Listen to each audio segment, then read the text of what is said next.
vers chez eux. Le 24 août 1944, un véhicule rentrant du travail avec 6 ouvriers se trouve face à face avec une colonne de soldats allemands qui sortaient de notre village. Des Allemands complètement désemparés, qui, dans un désordre total, tentaient, je vous l'ai dit, de regagner leur pays. La route devait donc être libre, elle devait être dégagée, et c'est ainsi que, rencontrant un véhicule qui les gênait, et sûrement après quelques pérégrinations, c'est ainsi que 6 hommes périrent dans les pires conditions. Consternation, vous vous en doutez, à Montferrier, petit village à l'époque de 600 âmes, à l'annonce de ce triste bilan. Consternation, mais également grande solidarité, où toute la population s'était sentie atteinte par cet attentat. Aussi, je voudrais ce matin adresser toute ma reconnaissance à toutes celles et ceux qui ont œuvré pour la paix. Je rends un hommage solennel, bien sûr, à tous nos soldats qui étaient au front et qui ont péri au front. Je rends hommage aux anciens combattants, blessés de guerre. Je rends hommage aux déportés, aux prisonniers, et bien sûr à tous les résistants qui se sont mobilisés suite à l'appel du général de Gaulle, et encore autour d'un homme tel que Jean Moulin. Plus proche de nous, je citerai Vincent Badi, qui a été déporté à Lachaux, ou encore l'abbé Parguel, fondateur de la paroisse Sainte-Bernadette, et qui rapporte toutes les atrocités vécues dans les camps de concentration. Je n'oublierai pas les veuves de guerre, qui ont un grand mérite et qui ont su relever le défi d'une France ruinée et anéantie.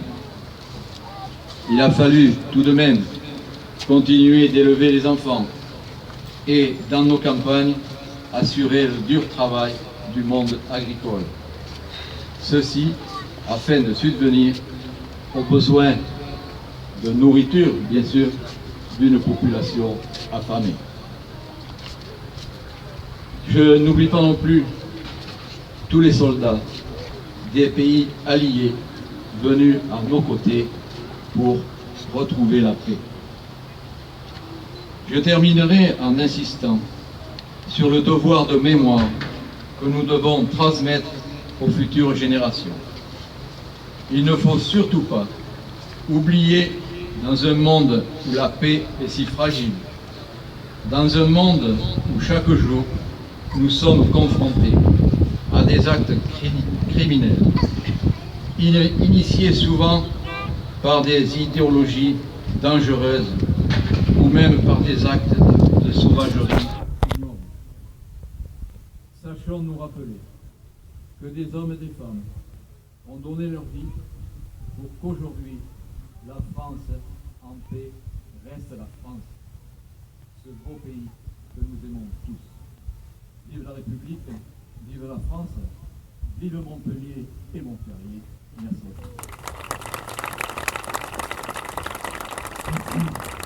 La parole est à Laurent Mathieu, adjoint au maire de Montpellier, délégué à l'état civil et aux affaires militaires. Le programme des festivités de la libération de Montpellier n'étant pas le même que chaque année, monsieur le maire, en raison de la loi électorale, qu'on n'a pas la parole, mais c'est moi qui vais parler en son nom aujourd'hui.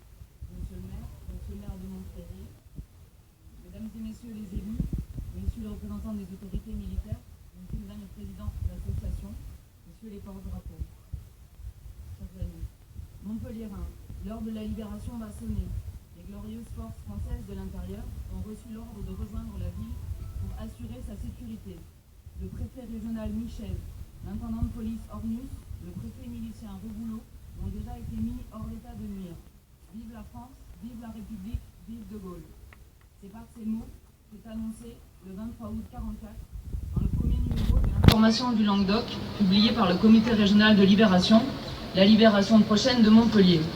Elle s'inscrit dans une campagne nationale qui a débuté avec l'opération Torche en 1942 et le débarquement allié en Afrique française du Nord, la libération de la Corse à l'automne 1943, et puis la métropole, 6 juin 1944, la Normandie, 15 août, la Provence, et Paris, bien sûr, les 24 et 25 août.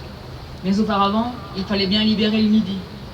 Tarbes et Cahors, le 17 août, Perpignan, le 18, Carcassonne, Montauban, Lourdes, Toulouse, Foix, Auch, Narbonne, le 19, Albi, le 20, Castres, Mazamet, Alès et Mende, le 21, Millau et Béziers, le 22, Nîmes, le 24, et puis enfin Montpellier. Comme ailleurs, la libération s'est déroulée sur plusieurs journées. Une série d'événements, petits ou grands, les derniers sabotages contre l'armée allemande à la bataille de Montferrier viennent tisser son histoire. 2 dates, 2 défilés consacrent la libération de Montpellier. Le 26 août, avec l'entrée des maquisards, et le défilé du général Delattre de Tassigny, le 2 septembre. Ça y est, l'ordre est donné. Les Allemands doivent remonter vers le nord. Le 19 août, ils font sauter leur dépôt de munitions. Le 20, une grande partie des troupes quitte la ville en réquisitionnant tout ce qu'ils trouvent sur leur route, y compris des charrettes. Imaginez la scène et la joie de nos concitoyens. Le 20, les Allemands sont sur la Comédie avec des charrettes montées sur des ânes. Le 2 septembre, les Français y défilent avec des chars. Jacques Bounin, alias Maigret, nommé commissaire de la République le 23 août, réunit tout le monde, tous les responsables des mouvements de résistance. La mission était claire, interdire la traversée de Montpellier à l'armée en déroute. Pour cela, 150 FFI et FPPF, et presque autant de tirailleurs coloniaux. Montpellier est choisi pour l'interception des unités allemandes. Le 25 août, les troupes françaises attaquent l'arrière-garde de la colonne allemande. Les pertes sont lourdes. L'ennemi perd une dizaine d'hommes, une soixantaine est blessée. Une partie du ravitaillement, mais aussi de l'armement, est abandonnée sur place. Côté résistant, on déplore 1 mort, 6 blessés et 4 tués la veille. Permettez-moi d'avoir une pensée émue à cet instant pour M. Paul Dina, qui est mort il y a quelques jours à l'âge de 95 ans et qui avait participé à ce combat.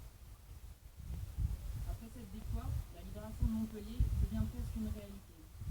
Symbole de la résistance dans la région, les hommes du maquis d'Irakheim, sous l'autorité du capitaine Rouen, qui dans l'Aveyron le 26 août pour faire une entrée triomphale dans Montpellier. De Selle-Neuve à la Comédie, en passant par l'avenue de Lodève, la population acclame les maquisards. Le cortège de l'armée du général Delattre de Tassigny, le 2 septembre, vient parachever cette semaine. La population montpelliéraine accueille cette fois un héros national, comme Paris l'avait fait avec le général de Gaulle. Un héros national bien connu des Montpelliérains, puisqu'il est commandé le 16e corps d'armée avant la guerre. Le général Delattre entre dans la ville à la tête d'un défilé composé de chars mi-lourds, de chasseurs de tanks, d'automitrailleuses et de jeeps, avec des soldats de l'armée d'Afrique. On raconte même qu'ils sont venus avec leur mascotte. Leur mascotte, c'était une lionne. Monsieur le maire, vous m'aviez commandé des chars, ils sont là. Si vous me commandez une lionne l'année prochaine, je ferai un effort, mais normalement, les animaux, c'est pas dans ma délégation. Ce jour-là, la foule en liesse s'est amassée du Pérou à la Comédie. Les honneurs militaires sont rendus par un peloton de gendarmerie provenant du maquis. Là encore, je voudrais avoir une pensée particulière pour le gendarme Laurent Pruvot du peloton d'autoroute de Roy dans la Somme, qui a été tué mardi dans l'exercice de ses fonctions et qui laisse une veuve et 2 enfants. Le 2 septembre, les honneurs militaires sont donc rendus. Les jeunes filles portant l'habit languedocien ou encore la coiffe alsacienne ou lorraine accueillent le vainqueur. Au niveau de l'arc de triomphe, Dina lance au général: vous n'oubliez pas ce Languedoc où le peuple français s'est libéré tout seul et vous revenez à Montpellier chargé de gloire. La ville désormais libérée, les Montpelliérains allaient pouvoir recommencer à vivre. La campagne de France se poursuivra et de nombreux maquisards prendront part à cette campagne, prolongeant ainsi leur glorieux parcours sous uniforme militaire. 2 dates, 2 défilés et une ville enfin libre qu'il est de notre devoir de commémorer. D'abord parce que nous le devons à toutes les personnes qui se sont battues et qui ont donné leur vie, souvent dans des souffrances atroces, pour que justement, un jour, cet ordre d'évacuer soit donné aux Allemands qui occupaient notre ville. Et c'est là tout le sens des hommages que nous avons rendus, hier à Montferrier et ce matin à la Villa des Rosiers, à l'ancienne caserne Lot et au monument aux morts. Honorer la mémoire de Jean Guisonnier, Élise et Enrique Pinol, de Germaine Bousquet, de Raoul Batani ou encore de l'abbé Paul Parguel, pour ne citer qu'eux. Je crois que nous le devons également parce que ces deux défilés illustrent ce que le général de Gaulle a appelé de ses vœux, ou de sa voix devrais-je plutôt dire, le 18 juin 40, et qu'il a célébré devant une foule en liesse le 8 mai 45, il y a 70 ans. Une seule nation, désormais libre et rassemblée, présente à la table des vainqueurs et prête à reconstruire une France détruite après 5 années de guerre et d'occupation. Une France rassemblée par-delà les convictions politiques et religieuses, par-delà les rôles respectifs de chacun durant le conflit. Aujourd'hui, Montpellier honore l'engagement sans faille de la France combattante dans toutes ses dimensions. La France libre et les forces françaises libres, devenues plus tard l'armée française de la libération, pour la plupart militaires, mais pas seulement, et la France captive. La France captive et les forces françaises de l'intérieur, des hommes et des femmes ordinaires, démocrates chrétiens, communistes et socialistes, français, parfois anglais ou espagnols, républicains espagnols. Le 8 mai 45, comme l'avait voulu le général de Gaulle 5 ans plus tôt, la France est présente à la table des vainqueurs. Cette présence est rendue possible grâce à l'action de l'armée française de la libération.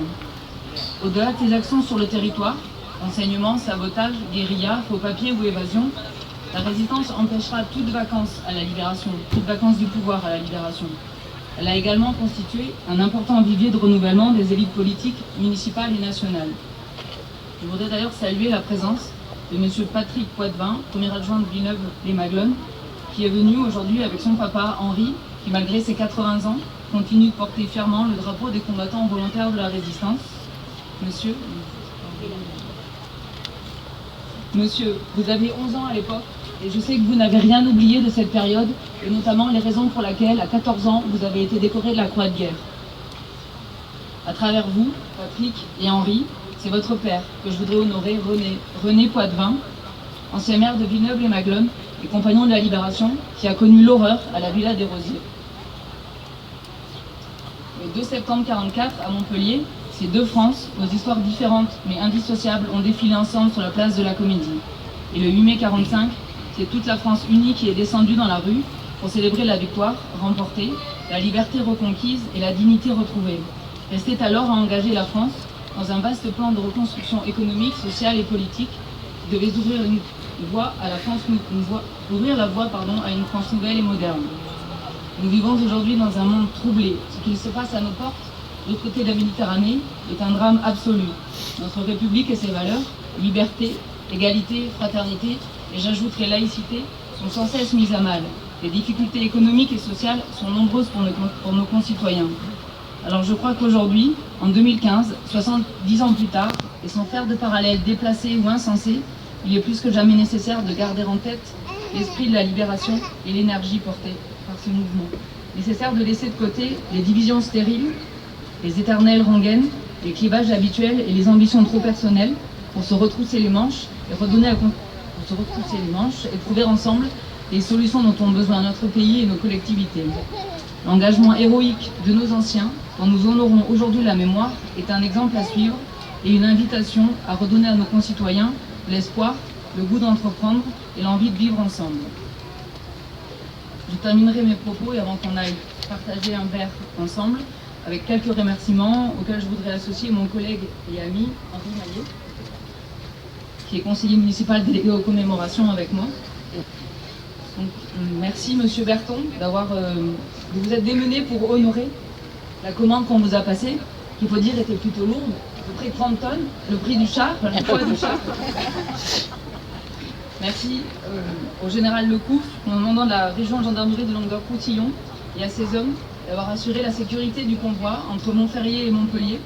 Merci à la police municipale et à l'ensemble des services de la ville qui ont rendu possible cette manifestation.